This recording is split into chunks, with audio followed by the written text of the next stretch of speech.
for a better clash. Rivals, matchups, history, North versus South. This is the showdown we wanted.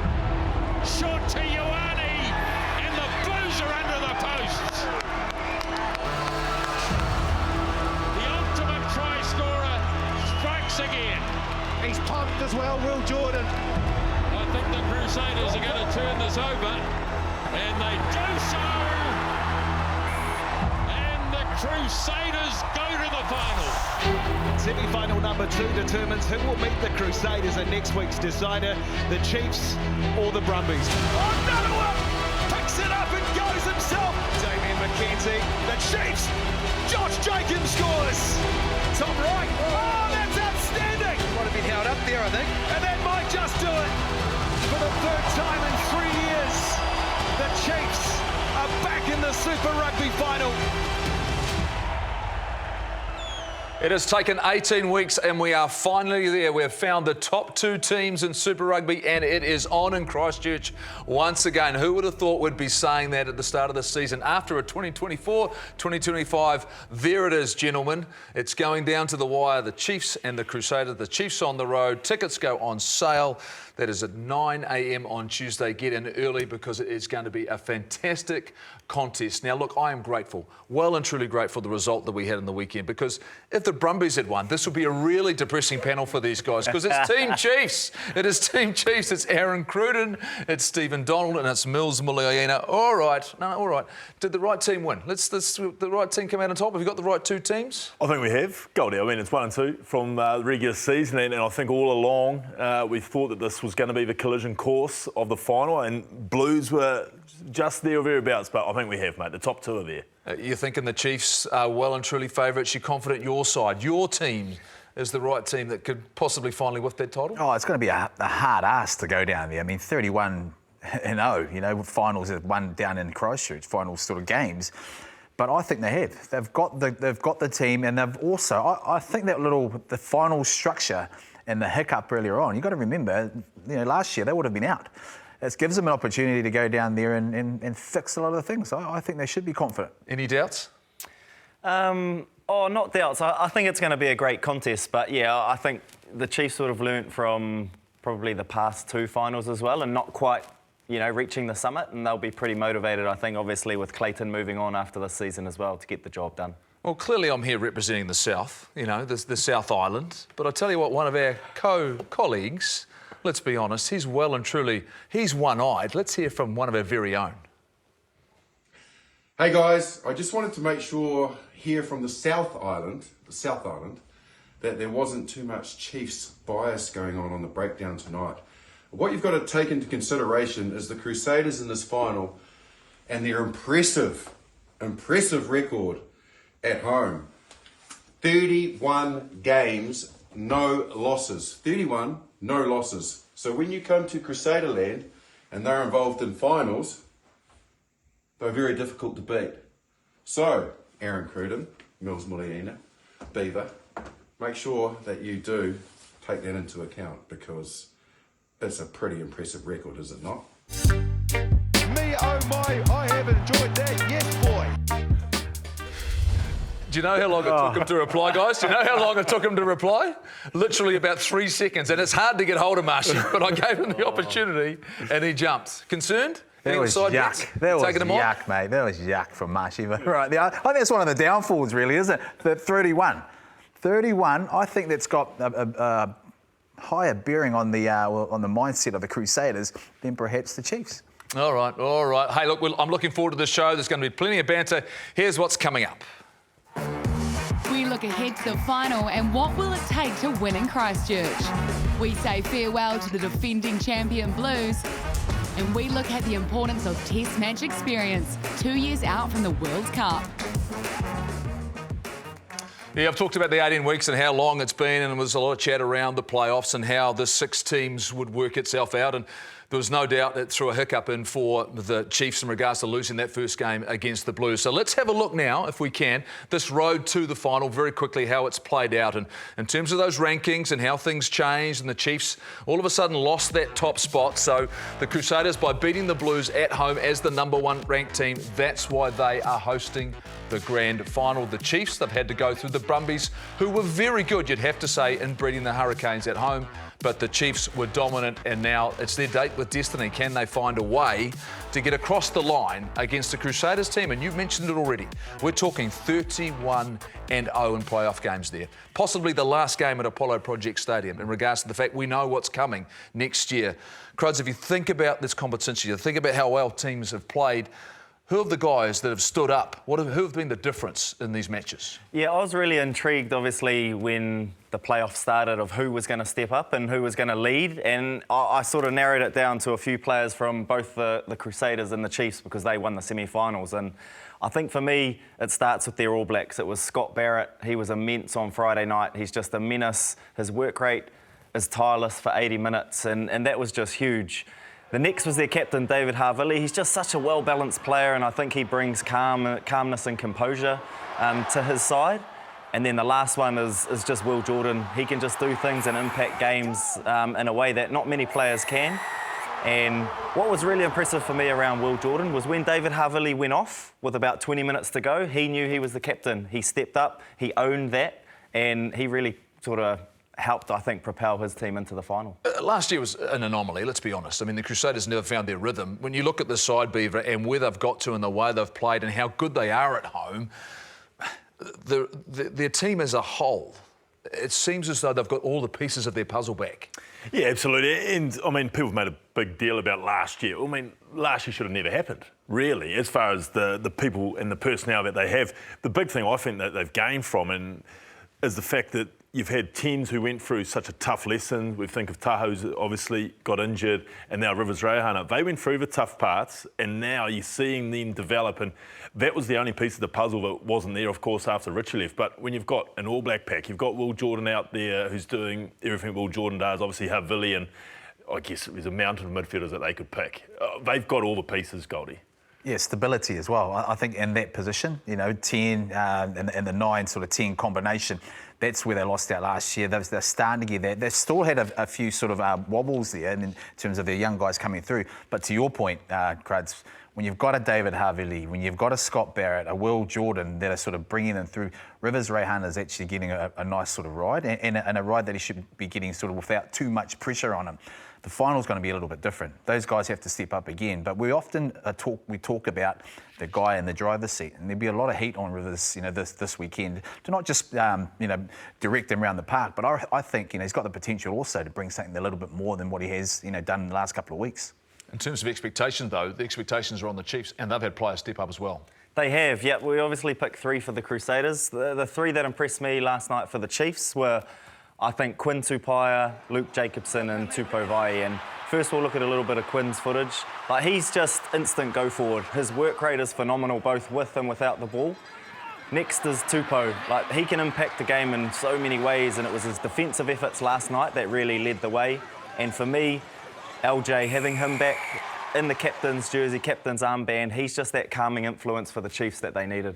We know Ardie Savea was the standout performer across this competition. I think Tupou Vai hasn't been far behind. Am I right in talking about the impact he's had when he wasn't there? He missed a couple of games through injury. He didn't have the same presence. They didn't have that guy in the middle of their forward pack who, to me, has grown an arm and a leg. Yeah. He's been huge, Mills. You get the sense that the matchups across this game are going to be enormous, but the leadership, I think, for the Chiefs, given the fact that they know the challenges of last year, surely now they're one step closer. They know what they need to do to win a title. I think for Tupou in particular, that's been a big part of his game that's really come on. Yeah, okay, the early parts of his career, he's put on a little bit of bulk. He's understood his body. They put him at 6 in the early sort of part of the first couple of years. Now he understands that, really comfortable with the leadership role and the expectation around that leadership. And also his style. And I think that's probably led to guys sort of really starting to stand up. When you look across the Chiefs, they've they've got stability in different parts, in key areas of the game. You know, a first five, a driver, a captain that's in the 7. They missed them against the Blues. And then a little bit wider, Quinn Tupae's really starting to stand up too. What about a coach then? Talk about what he's managed to do for this organisation. This is it. This is the last game. Yeah, and it is. And I looked at it a little bit different. I looked at, you know, Clayton's record. And, you know, he has, against the Crusaders, overall, OK, so it's 54%. He's won, you know, 7 games out of 6, regardless of whether it's been in Hamilton or down there. Down in Christchurch, just 1 less. But that's still pretty good. And then overall, out of the other teams, he leads that. And then I kind of looked at, OK, if you're going to go down to Christchurch, 31-0, right? And you look at the key things. Historically, history shows if you lead in different places, you know, around the scrums, around the lineouts, your bench and goal kicking, which that is where the Crusaders have dominated big time. Then, you know, you should win it. We should win a final. So I look at it right now. And you look at the stats there. Scrum time was a big one for me. You know, 97% for the Chiefs. They have been solid in that area. And if you think to last year, that's probably an area that let them down. You know, last year against the Blues. You look at points differential when you're coming out of the break. Their bench is pretty solid. So they've got overall, you know, they cover that area. Lineouts, you know, tries from lineouts, they're even, 38 each. And so when you're going down there as a coach and you're thinking about all the things that are Crusader-type sort of strengths, the Chiefs are leading that. So the one thing that I come back down to now is mentally. You know, mentally, what does that look like now? That's probably the only area that you're thinking, okay, you know, do the Crusaders sort of have that mentality over the Chiefs? And this is round 13. The Chiefs went down there, and they're pretty good. And I think there's more of a burden on the Crusaders side to actually not be the team to lose that record. As opposed to the Chiefs, I don't think they're scared. I don't think they'll go down there with a worry to say, hey, we're boggled by that expectation that these got that with you know, the 31-0. I think that excites them. Beaver, the 2-horse race now, the 2.5 is down to 2. We're down to 2. And you talk about that competition, you talk about the tightness, but you talk about winning in winter. You mentioned that as well. The nature of the playoffs is different. Yep. Run me through though. When you start looking about those numbers, and you start everyone talks about moments. What type of moments might, I suppose, be the difference between these two teams? Well, I mean, we saw some last night when people are going to be prone to maybe a rash decision where they run it instead of kick it, and you give field position, you give territory. What does that open up? It opens up penalties. And the fascinating thing for me that I've been watching is this sort of thing, turning down of penalties. And the Chiefs, they've talked about scoreboard pressure in a lot of their interviews, and they go up in threes. They're happy to. They're great entertainers, and yet they are taking shots at goal and building their scoreline, getting outside 7 cruds. We have the Crusaders and the Blues and the Brumbies all at the weekend, when traditionally we would have seen penalties with 20 minutes to go, scores locked up like they were in Christchurch, 0-3. Yeah, it's interesting. It's been a trend right throughout Super Rugby, hasn't it? That, yeah, just turning down pretty much bankable threes all the time. And I suppose we all came and played in that era where you just keep accumulating points and ultimately scoreboard pressure mounts and you might be able to squeeze the opposition. But yeah, I like what you're saying, Beav, because the Chiefs aren't afraid to do that. They can entertain, but they'll take the obvious 3 if it's on offer, whereas other teams, Crusaders, Blues and Brumbies, the other 3 in the semi-finals didn't. I was very surprised. I was surprised. These are finals games. These are knockout games. This is Crusaders. Crusaders, they never turn down points in finals. And if there's one time that the Chiefs did do that, which game was that? It was the Blues. They turned down points, and what happened in that result? They lost. The Chiefs are a side that they need to build some scoreboard pressure. They need to build scoreboard momentum. So keep accumulating those 3 points and then come back and then get a little bit expensive.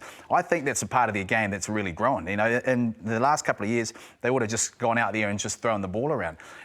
On the weekend, they didn't do that. They accumulated that, and then it started to open up. That's patience. That's losing 2 finals in a row. That's a coach that's got his last game, but also has grown a culture that says, hey, you've got to be patient about the way you go and accumulate. What was the belief, if you're trying to get it, if you're a team that's a really strong defensive team, and the Crusaders clearly at home, you're trying to keep it as a 1-possession game in terms of a 1-score game. If you can just keep the scoring down, the fact which I think they push the boundaries, they test the referee, they test the offside line. What they're trying to do is they're trying to suffocate a team, and they managed to do that for 40 minutes against the Chiefs at home. But then the Chiefs in the second 40, when they did come back and beat them, they got on a roll. And I'm not sure the Crusaders are going to be able to suffocate this Chiefs team like they maybe were the Blues, because they found a little bit of their DNA for me at Hamilton once again. They found and managed to use the ball to the width. I'll just think about this, though.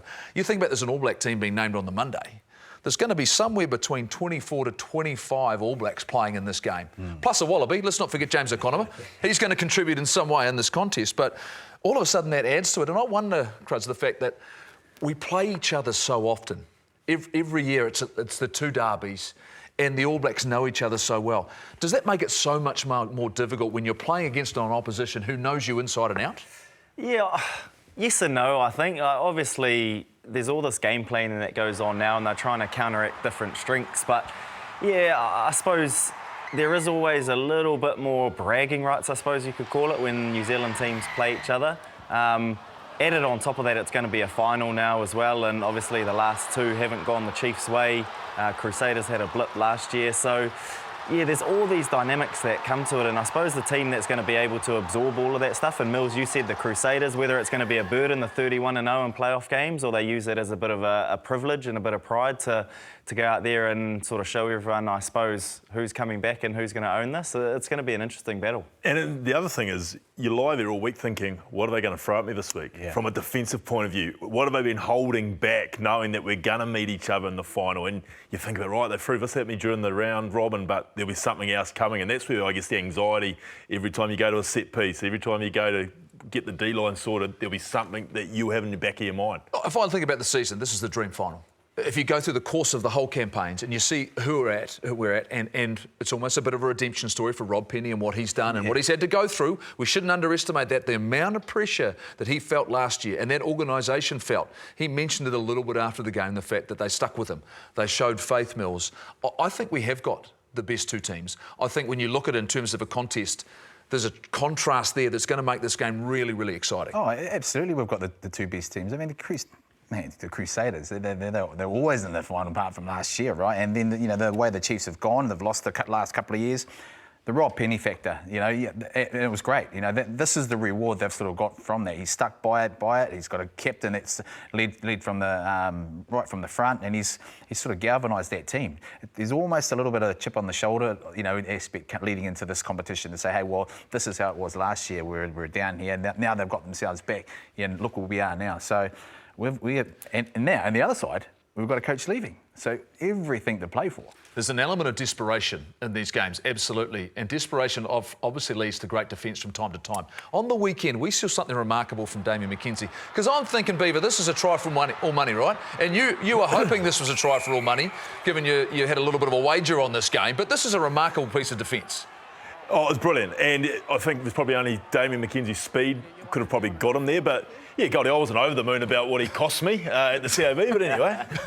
I mean, Chris, when you look at that, I mean, does that show you the impact that Damian McKenzie, he'd missed a tackle, by the way, earlier on in the game, so I think he was trying to make up for that. But the desperation he'll have to lead this team to a title, because you've been there in that jersey, the weight of expectation, when you know you've got the team good enough. He wants to not just prove a point to the Chiefs and the Chiefs fans, but probably to people who are picking him at the next level.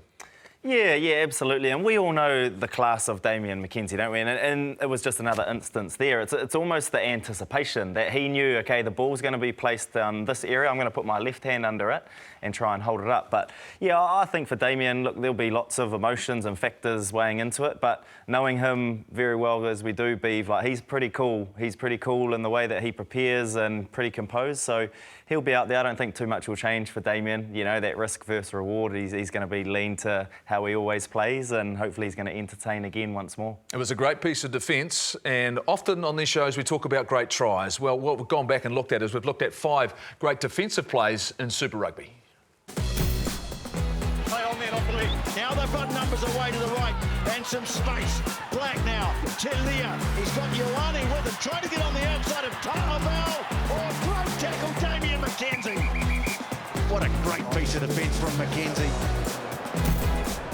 Fires the ball wide. Adam Whitelock looking to get it on. But it's been intercepted by Adam Ashley Cooper. Robbie Fruin's chasing hard.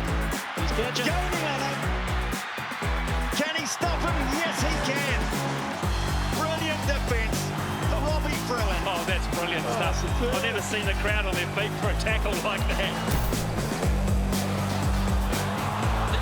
There is a guard of bash aggressive on the sprint. Has he got the legs? I think he has. I think he might have. Whanganuku's chasing. Great lesson for kids, never give up on the chase. Lovely work by Ellis. Player down. As play goes on, now Taufua, Taylor, Nolo. Oh, big tackle, Damian McKenzie. Oh, have you had it half-time, boy? We're going to stop for this. Damian McKenzie. Now they go to Moana. Sends it wide. Here it is. No! What defence! What amazing defence from the Blues. Papali'i and Rico Ioane, two of them in tandem. Sensational stuff. No surprise the Crusaders are involved a lot there. The fact they know how to defend their line. If you're talking about the Blues, that's what they built a title run on last year. The fact their defence was outstanding. It comes to an end, Mills, as the former Blues player on the panel tonight. When you look at their season, how do you rate it in terms of defending their title, where they came from, where they ended up, and how it ended? No, it didn't start well for them. I put it, it was a gritty season for them. The back end of their half, they really had to come back. A lot of injuries earlier on. And I think they struggled also to find sort of what sort of style they wanted to play. Last year, they were very direct. They went into that, the first couple of rounds playing that sort of same style. The rules didn't dictate it was going to be like that. And I think that's where they had to try and adapt. Then, yeah, sort of coincides with a lot of injuries. And then pressure from losing Beaver, and that was a biggie for them. But the way they finished and came back with sort of a game after the Moana and also the Chiefs, they fought their way back. Oh, the Chiefs and the Crusaders' performance for a lot of that semi-final was the best they played all year. And how would they think? I just thought they struggled to incorporate last year and Beauden Barrett's creativity, and it took probably up until Hamilton and then again for large parts of that game in the semi-final to really start to gel. And I thought they added great value to the final series. Without a doubt, they were the intriguing team, and through it all, how far they could go. Yeah, absolutely, I agree. I like what Mills said in regards to it was a gritty season, because it was a little bit like a yo-yo, very up and down at times, and agree with Beav, probably a little bit torn as to how to play, how to integrate such a great talent with Beauden Barrett coming into the season this year. But yeah, I think they'll sort of review things and just try and find that little bit extra, I suppose, possibly leading into next season. I think the game shifted in terms of the way Super Rugby was trying to be played this year. All of a sudden, you weren't able to use your scrum as a weapon, which they'd used so well last year, and get territory, being able to get points. I think they'll be disappointed because there were games early on in the season that slipped away. They were 15-13 against the Highlanders in Dunedin. You should win that game every day of the week. There were other moments they lost to the Brumbies at home. You had to defend your own home field. I think ultimately the last couple of rounds saved their season. Yeah. The fact that they'll walk away from this bitterly disappointed. They put up a fight, but I think deep down they'll know they could have been better, Beaver. Yeah, absolutely. And they know if they had been here this week, they would have been a good chance of anyone. And that's the thing. As I say, they've added so much to the final series. But yeah, you mentioned some of those round-robin games, which meant that no one was going to be having to play finals games at Eden Park. Yeah, it just made it harder for them, didn't it? Yep. I mean, and that's a lot. That's a lot of emotion that you've got to go through. The Chiefs, those two games they played against the Chiefs were probably their best games, and one of them they won. And so when you get down to that and you're playing do or die rugby 4 weeks in a row, that takes its toll. But it did. It actually saved their season, the early part of their season, where they really struggled, with a bit of pressure on them and also gaining those wins. I mean, you're leading into the finals having lost 8 and only won 6.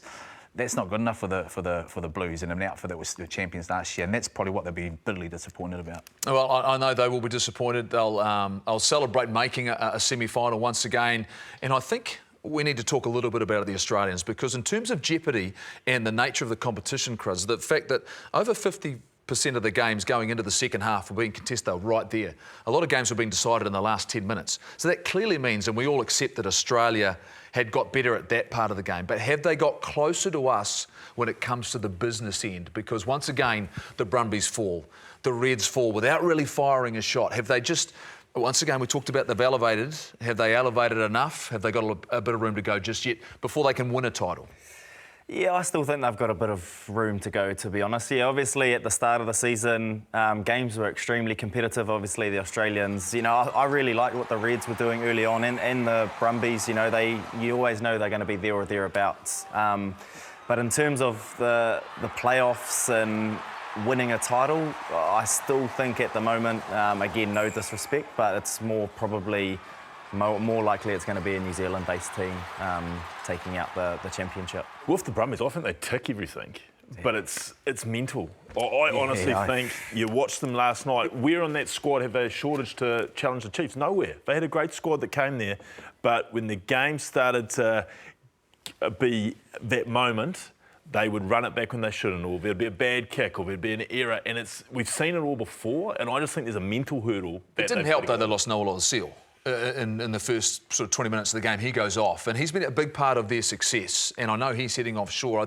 And for me, Jack Jeppesini's a good player, but he's a Super Rugby reserve player, and you wouldn't have expected him to have to play enough. Look, I was at you all season. Don't forget about the Brumbies, because I knew and believed they were a semi-final team, Mills.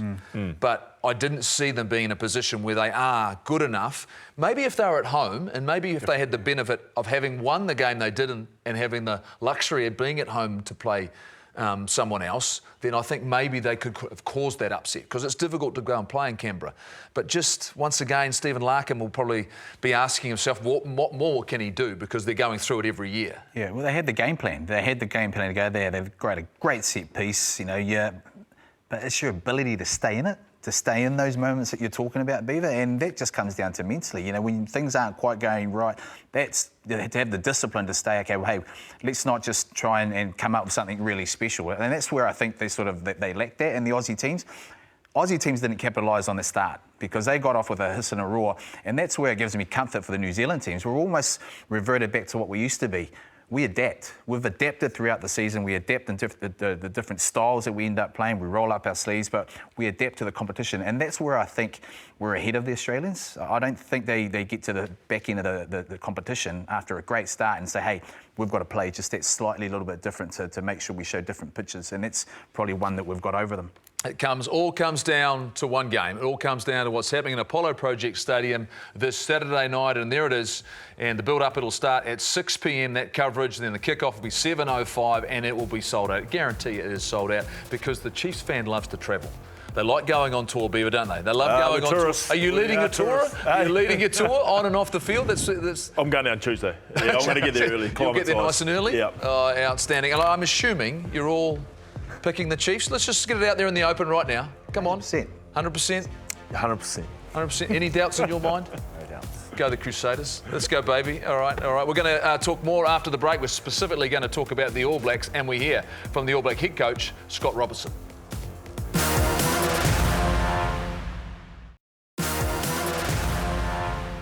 What do you like in the coaching box when those situations are going wrong? Like, obviously, the bounce of the ball, the referee decision or whatever. Yeah. What's Scott Robertson like? How are you going? That's okay. Yep. We're going to be well behaved, because it is before midday, so I think you're going to have a coffee. Coffee, please. Yeah. Coffee, no problem. Yeah, and I'm going to have a Coke, please. All the strong stuff. Yeah. Thank you very much. Cheers. And I don't know if we're sharp enough on TV to capture you when you might have a moment, because we haven't yet, but you seem to be reasonably, I wouldn't say relaxed and chilled, but you're not overly animated in there. Am I wrong? Or so, like, let's use Mbongi's try. That wasn't a try, that was a try. I know the one. He's a prime example. Yeah. Ellis Park, first test, we're up by 10, I think it was a 27. Yes. I know exactly the situation. It frustrated me, to be fair. Yeah, you get frustrated easy. But at that moment, we can watch it. It's not going to go up on the big screen. No. In Ellis Park. And Super Sport and Control, mate, not Sky, so it's nowhere near the big screen. So our analyst is always checking that stuff. Yeah. They're always sweeping away. It's a knock-on, Ray, sweet. I get a knock-on, I go straight down to Scooter, get to Andrew Brace, and then Sasha at that stage was saying a kick. Remember, he went too long, the kick? Yes. So over 30 seconds, and Scooter comes up to him and goes, can you check the knock-on from Bongi? He goes, no, we've got the kick, he's over the 30. And he goes, no. we're not worried about the kick, we're about the try. He goes, nah, I'm not talking about the kick, he's missed it. And anyway, so there's a confusion around which one. Yes. Where we should have gone to the AR. Scooter should have got to the AR, talk to him, get through so that the guy upstairs can see it, the TMO. And he'll go check. Because you've got to the kick-off. Sure. Oh, have you? Yeah, okay. You've got to the kick-off. Not the conversion. The conversion's done, but you can still... the kick-off is the next start of play. So, mate, that's when you see me, mate, don't kick it off, D-Matt. Hold the ball, the ball, and the rest going, kick. Oh, mate, anyway. And those are the ones I've got to be step ahead of. So I can't get too emotional in that moment because I think what's next here. Yeah. Can't wait to see the rest of that interview between those two. That's coming very, very soon, as is the first All Black team of 2025, just 8 days away, 12 p.m. here. It's on Monday, the 23rd. It'll be fascinating to see the direction that this All Black coaching group go now in their second year. Crud, so you think about, I suppose, the history and the way that we're trying to play the game, and as an All Black coach, most of it's about success, right? Philosophy 2 years out from a Rugby World Cup. What do you hope the philosophy might be in terms of preparing for the tournament coming ahead, given the fact that we know the expectations on the All Blacks? Yeah, for me, it's probably, I think we've built over the last sort of 5+ years or so a good nucleus of experience. To me, it's about blooding some new talent, either new talent or guys that probably haven't had a lot of minutes out there at test match level. So for me, it's finding that balance of being able to do that, not always just possibly thinking, okay, if there's a lost test match or pressure's on, I'm just going to give guys, the experienced guys, another crack. And especially if through Super Rugby, the guys that haven't had a lot of opportunity at test match level, if they're performing. So for me, that's what I guess I would like to see from an All Blacks point of view. Yeah, and it probably won't be from a sort of a bolter, but a person that's been in there, a Peter Larkai type of scenario, giving them more opportunity to get out there and face some of that sort of test time, test pressure. What position? 7, 8, 6, he could play any, but it gives him an opportunity to go out there and just gain a bit more of that experience, Beaver? Yeah, and I think you've got to couple on the fact that what's the brand of footy that they're going to go down and how they're going to play. We obviously saw a lot of how they're going to play last year, but I mean, Peter Larkai, for example, he would fit into a traditional New Zealand point of view, Goldie, as far as how he goes about his game. He's range, he's skillful, does all his core skills well. But I do the numbers, and the numbers suggest to me there's probably 30 to 35 test matches, you know, and so All Black coaches in the past have said that they would like to have somewhere between sort of 30 to 40, 50 test matches in terms of experience. I'm going to give you some numbers then, okay, and this is sort of average test caps, if we can sort of bring this up, and it's based around at Rugby World Cups, the number of average test our players have. And so we start talking through 11, 15, 19 and 23 to go and perform. And so, as you said there in 11, and you were a young team per se, it took 1 point, a 1-point win to get the job done there. 15, it goes up a little bit more. 19, we're slightly down, 45, 23. But in 2023. So I sit there and go, we were one player win away from winning the 2023 World Cup. But here's another number for you as well. Against Italy last year, the last test match of the year, we actually averaged 53 test matches, Beaver. And if you take out Sam Cane, who's now not there, TJ Perenara, and Ofa Tuangafasi, who's not available through injury, we were still at 48. So for me, I look at our group and I look at our experience. Most of them in 2 years' time are going to be there. So experience isn't going to be our problem, is it? No, and World Cup experience isn't either. Because they're all the guys that you talk about, the hurt from 2023, they were all there. I look at those other numbers, 11 carried on to 15 essentially, very much the same squad. So they tick all that box, Goldie. So yeah, having a 50-odd test experience average, that's a luxury. And so when you start talking about a Peter Larkai, you're weighing up, do you give Ethan Blackadder more time, Sammy Penny-Fee now, because you can only play 1-6. We start hearing about rumours that Shannon Frizzell's, coming back into the fold, but also at the same time, when you think about results, though, are you going, I want to win now as well, though? How important, in your view, is winning now for confidence in terms of knowing we can beat the big teams? Oh, I think the expectations for the All Blacks are always win, right? And I think based on possibly last year and a little bit of inconsistency, I think Razor will be thinking that. He's going to be judged possibly more harshly in year 2 than he was in year 1. So, yeah, I totally get that. Again, I still just feel guys that are in form, knocking on the door, like what more can they do to be given opportunities? And right, I'm going to give you one then, Quinta Pyre and Billy Proctor. because you're probably going to find a struggle to fit both of them in your squad. There'll be some training partners. I think Anton Leonard might be one of them, and we might see your 50-man squad that you put together a couple of weeks ago, Mills. But when, when I say those two players who have been outstanding for both of their teams, is that where the hard part comes out? You pick one. If you had to pick one of those guys, who might it be? Oh. Take your Chiefs hat off just for a moment. Just for this part of the show. Just in here, just stay. I'll pick one for you, mate. Okay. Billy Proctor is going. Yeah. They're two different positions, but Billy Proctor is. I'll take it off. Billy Proctor needs to go. We're down. We've only got a centre that plays centre in Rico Ioane. He has had a great season. Yeah, and he's been injured. He comes back into the fold of things. I like his balance. He's strong. His distributing skills is awesome. So you give him a bit more time, and don't set that 35 that you're talking, 35 or 45 tests. You give Billy Proctor an opportunity. I don't think there's in my world. He goes. He goes every day. It's whether they pick a Quinn Tupaia based on the Geordies of the world coming back. That extended sort of squad. Anton Leonard-Brown, etc., etc. So, but for me, Billy Proctor goes. But Quinn Tupaia, you can argue his form in Super Rugby has been the equal of any other 12. A different type of player, though. And we start throwing this type of defence, carrying. I think his carrying, to me, Beaver, has been one of his best parts of his game. His linking, his finding support over the advantage line. Can he hold out He's not going to hold out Geordie Barrett. No. Can he hold out David Havili? Well, that goes back to my original point around what game he's trying to play. Have they sat back and gone, you know what, we need more punch. We need more punch around that gain line to get momentum going forward. A big presence defensively in the midfield, which Quinn does. If you're going to run square at him, he's going to hit you. We've seen it all Super Rugby season. So, again, Goldie, it comes back to, you can theorise around Quinn's value, but how are you going to use him? So, they've brought in young players, and Cortez Ratama, Noah Hotham. I'm going to keep throwing a few names out at you, Cruz, and you go, OK, how do you know when Cortez Ratama is doing a really good job and has developed really nicely, but how do you get the third halfback time? Because they're incredibly valuable, the fact you might get to that position. They're like the third hooker, right? They're the same thing where they're always in a squad and you never know when you might need them. But how do you get in the test matches to get better? Are you prepared to take those risks and say, you know what, they just have to get moments? I think you sort of have to, don't you? Well, we're in a position now where we need to. And again, you look at a little bit of a Springboks model, who are the current world champions.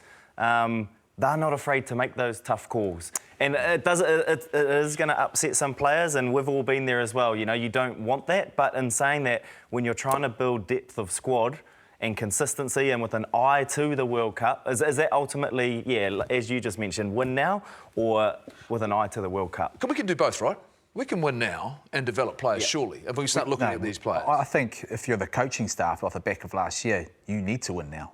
You need to win now because last year was you sort of stepping in. You've heard him say, he had to build good relationships. And one of those relationships was getting a clear pathway between him and his captain about a scenario that was massive. You can't adapt to that and try and get a relationship built on, hey, you've got to go to the next test and try and win that next test. This year, the test series against France, that's probably the most important test series for Razor right now because he's got to win. I don't think you bring guys in to play those games unless you've sort of won. There might be an opportunity where we've won the first two. That's when you start as someone like a third halfback. Ratama to me is your second halfback, with Roygaard. Then you start blooding guys in. Then you've got to go to Bledisloe in a try series.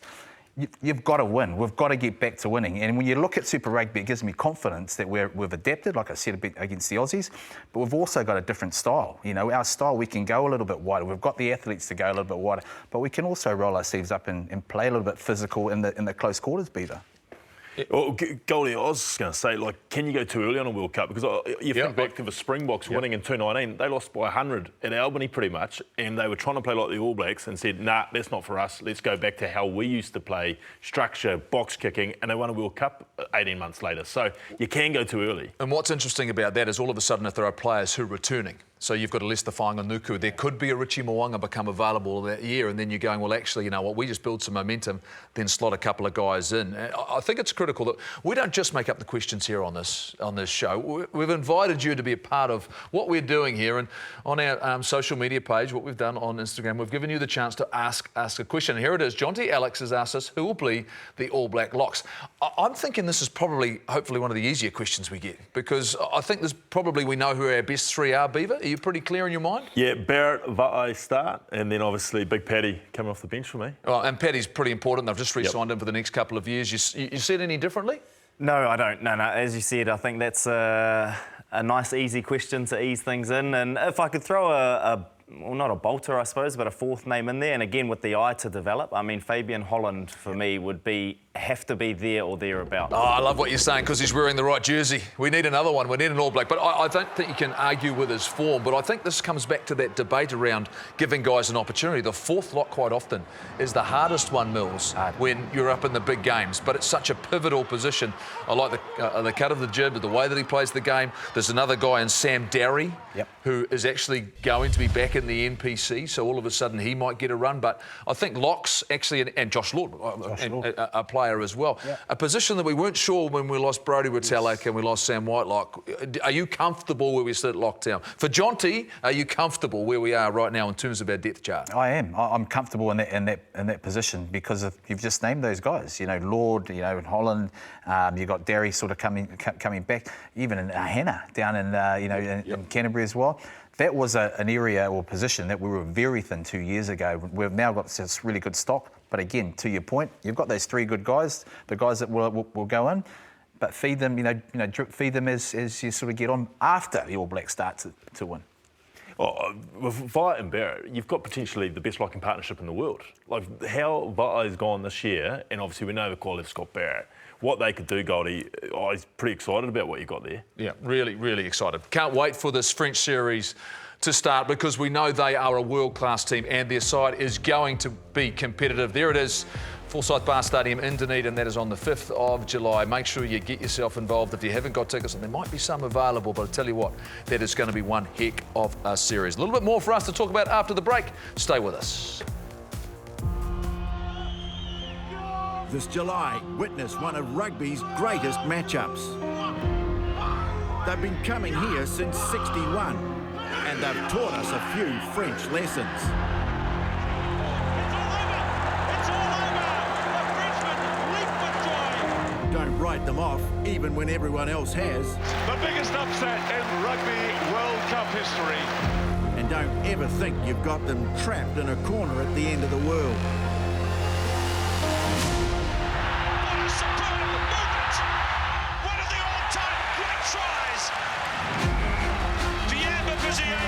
Greatest moment, a series win over New Zealand. France, there's nothing quite so unpredictably, chaotically brilliant. Forward pass or not, that was a beauty. And when Les Bleus play Les Blacks, there are no grey areas.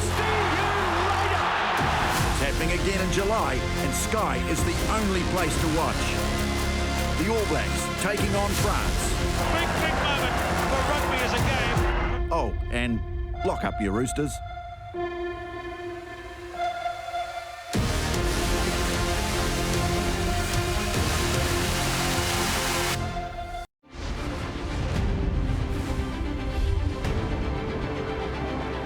Silverstream, drop goal, under pressure, on target and on point.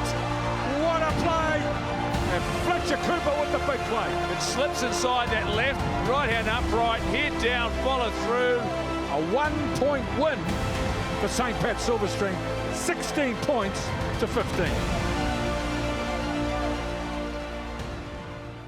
Some of the worst conditions I have ever seen in a game. Those young men got out there and they went at it. Yes, the quad, it is on, and it's going to be a great 24th and 26th of June. Those four teams, they're going at it. Make sure you catch that here on Sky. That drop kick was amazing, absolutely amazing. The awareness he did to put himself on the edge of the cricket pitch, because it was the only place the ball would bounce. on the field, Chris. The only ball we're about. And you know what he did? He went on this, like, with 6 minutes to go, rather than waiting for the 30-second one shot.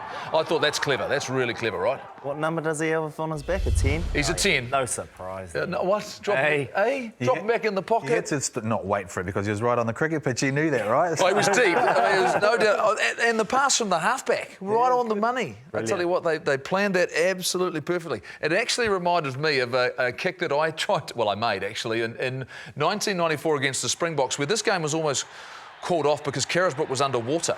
And I was at the days before cricking tees, lads. So I had the sand out there, and it was washing away as I was trying to put the ball on it. But we've all had our challenges, and we've tracked down one for you, Chris. Can you run through this vision here? Because this cannot be easy. This cannot be easy. Where's this game? This is in Argentina. Yeah, and can you remember? Yeah, a little bit of a laser. I can remember, I can remember. To be honest, I sort of wish I could blame the laser for shanking it off my ankle, but that was just all on me, unfortunately. Man, that's nasty, right? That's hard. Can you remember it flashing around? Yeah, I can remember it flashing around thinking, oh, what the heck is that? And then you got the guy with that little shuffle you used to do. Yeah. That didn't work either. And then I was hoping they'd give me another, but they didn't. It's come off the ankle. We've all been the target of something, though, and we haven't quite got the exact vision for you, Beaver, but you were clearly looking at something in South Africa.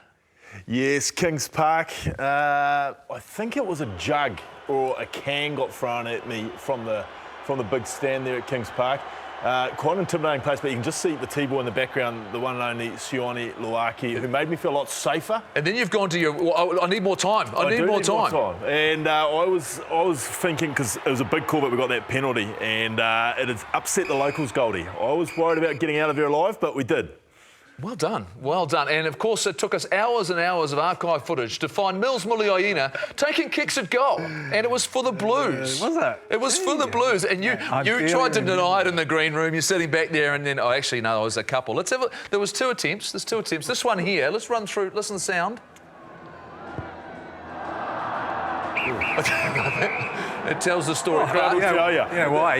Dougie wasn't happy. And there you go, though. I was a bit fatigued. That night, That's really why. I understand what you guys go through. Do you know what the score was? What was it? You put about 40 on them. Oh, that's why. See? That's why. It didn't matter. It didn't count. You talked about it, the fact you said it was from the sideline. It wasn't from the sideline. It's from the 15. Well, a lot happening in the world of rugby, and in the URC, what happened? Leinster, they got the job done, and Geordie Barrett scored an amazing try, outstanding. But Bath almost they'd win the English Premiership. Your club, Beaver. But you tried to just tell us that you were underwhelming in the jersey. Yeah, I certainly didn't get us anywhere near a title, but it's a great for Bath. Real little rugby city. It's absolutely rugby mad there, and I'd imagine the parades and carry on there will be special. I'm happy for them. I'm absolutely happy for them. How do you rate that competition compared to the others? Oh, it's a strong competition. Oh, it's a very strong competition. It's outstanding. News out of New Zealand Rugby as well this week. Mark Robinson standing down from his job as CEO of New Zealand Rugby. Anyone got their CV ready? Putting their hands up?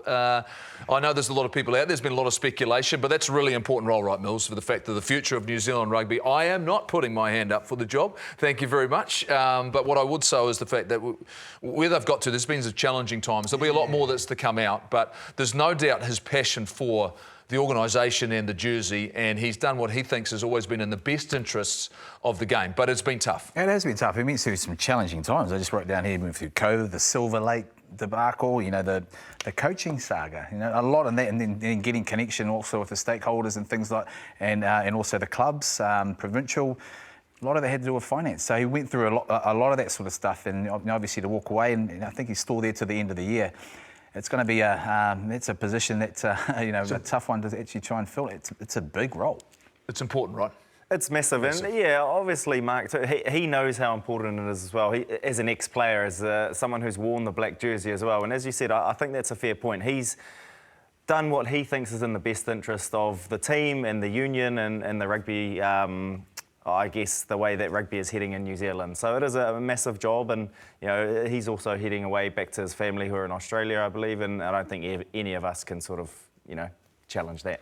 Massive weekend coming up. The Lions play their first game. It's against Argentina. You interested? You fascinated to see? Yeah, I mean, Argentina's going to be no walkover, and it's going to be a hell of a run because I guess leading into Australia, they're not going to get massively tested by depleted Super Rugby teams. And let's be honest, you had Australia. Where are Australia now after the Super Rugby games in terms of your predictions? Look, it's going to be a bit closer, but a 2-1. A 2-1. A 2-1. It's gone from 3-0 to 2-1. In regards to Argentina, nice challenge, you think, for the Lions in terms of preparing themselves? Yeah, it is. I think we all know Argentina, you know, they are absolutely no easy beat these days. So they'll be firing with passion, as we all know, and I think it'll be a good test for the Lions before they head over. It's all about Christchurch, though, right?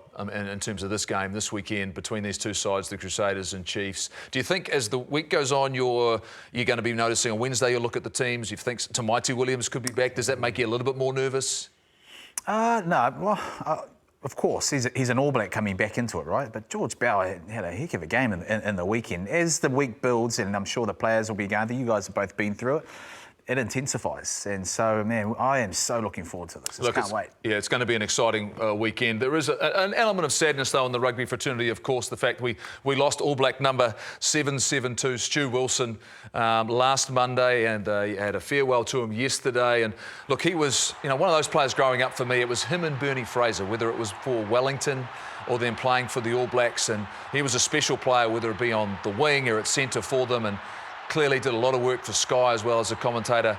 Could tell a great yarn, had a great character, had a great smile, and it was sad to lose him. And I know all of our thoughts here at Sky and the rugby fraternity go out to his family as we celebrate what it was, a great All Black. Gentlemen, it's been an absolute pleasure.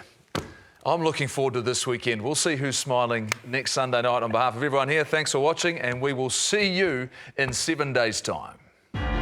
The Crusaders looking for the opening try, and they might get it out in the corner. They will. At the back door, McKenzie, the wide pass this time. Stevenson tries to fly the pass across. And the Chiefs score. Now accelerating is Kemana. Lovely offload away to Cullen Grace, and the step, and the pass and field. Oh, I don't believe it. He's in again. Rise, he can set it up from two-player. It's going to go back to back. Just to get it away to Leroy Carter. This man's got plenty of gas. Carter cuts through. Oh, Leroy!